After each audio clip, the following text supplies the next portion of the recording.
chaguchut lum ko kamal we ko kamal telwanga chagu jojal garamam telkwanga telpiu belto chadak pa kon ramamane biya kamal ka Noor Online TV ka jan gwaseme bana roch bana jaling angut kan konore rajame mi jirama jidit ka jan channel me biya goro enwo bi subscribe ki bi jan nyogane ko kien shala do shloy na setes ka kwi radio on chanyo ka lepre wish kaler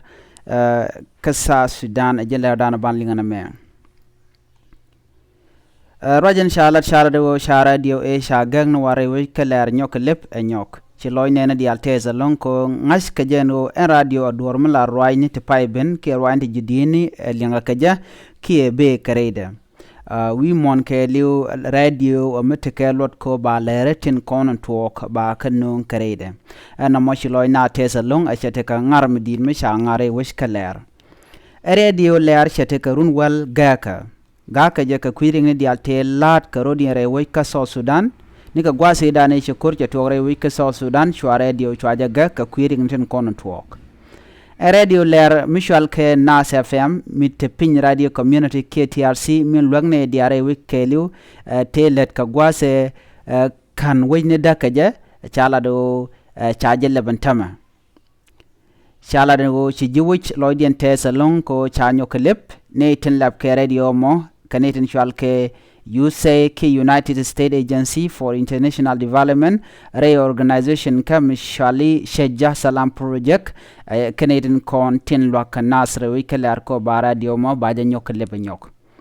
shala do kendial tin tere wish kenedial tere wish kaler shala do ran bemgor moder lar ke radio mo be jalat kaloide keliu kalwar etelarami biji kep ki tele politician ke siasin mi biji kep ko chala do en lari katibom long wi mon ka gor ka en gwas telarami ba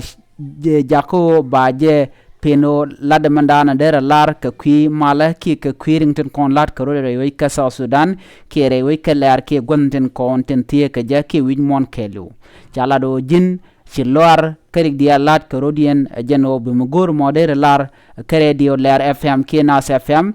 chala do bi jalar George atel rami biji jogidi namo ler mi chalat re wich kalaren wini en go ci loyna chetes ko cha radio chaje nyok lep nyok biaje shuling re jam gwadne tin kon tin gorien ke dian lengaje name ajeler dan chalat bi shoba ka Facebook dien kaler FM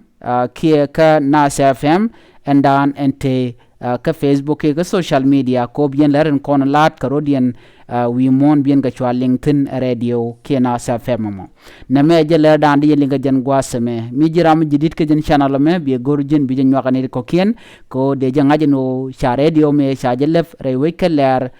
ka ba le diala non ka je re we ka so Sudan keliu ka Queen International ken ki we so Sudan keliu enere ka le ro do more we jen wini ke winti ko kien ba galat ka je radio mo gore jin bi subscribe ko bi le ko kien ba ka linga ba kan Noor Online TV mila lere la kalat gwan diala ndan to ko tin me jen gwadan dena toktin mi jiram jidit ko subscribe ke ku jen wakani ko kien bi atakamal bye bye